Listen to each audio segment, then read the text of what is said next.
like they should be arrested for smoking, but Right. there's a time and a place for everything. Yeah, no, I And agree.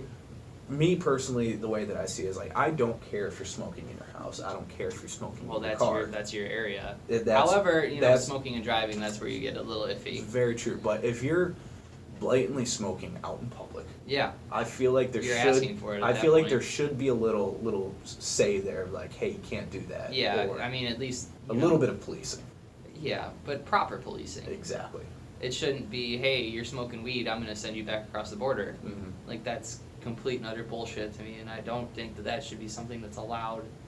And I think I feel it's unconstitutional, really. I mean, Mm-hmm. you're just, I don't know, maybe, I don't know. It just pisses me off. I wouldn't want to see one of my friends get tossed back into Mexico or wherever they come from because of the fact that they're just trying to have a good time. I wouldn't either. But, I don't know.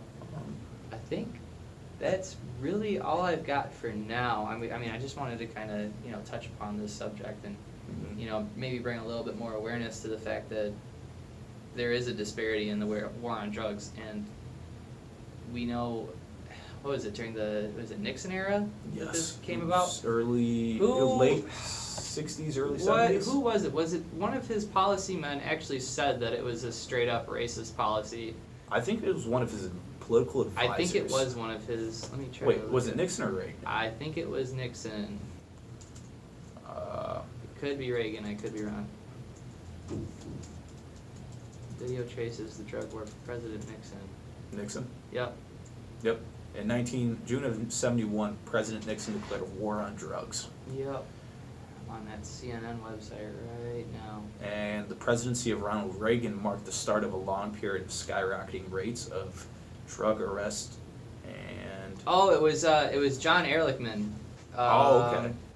Former Nixon domestic policy chief John Ehrlichman, however the hell you say it, said, "You understand what I'm saying? We knew we couldn't make it illegal to be either against the war on black, but by getting the public to associate the hippies with marijuana and blacks with heroin, and then criminalizing both heavily, we could disrupt those communities.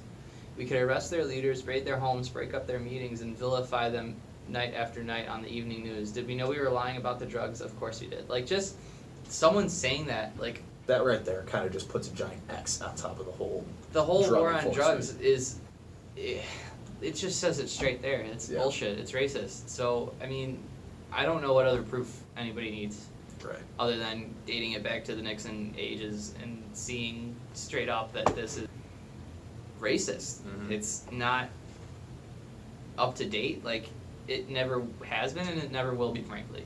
Right. So, I mean, I think that's all. I think that's That's all I got. fine to close out with that because, That- that wraps it up. That's kind of just the exclamation point on this whole entire topic of It is. blatant racism within. Absolute drug blatant enforcement. and absolute racism, and Oh, it keeps yeah. going on today, and it will keep going on tomorrow if we don't do anything about it. Right. All right. Well, thanks for meeting with me, Fire. No problem, Cole. Oh. Yeah. Wow, that was.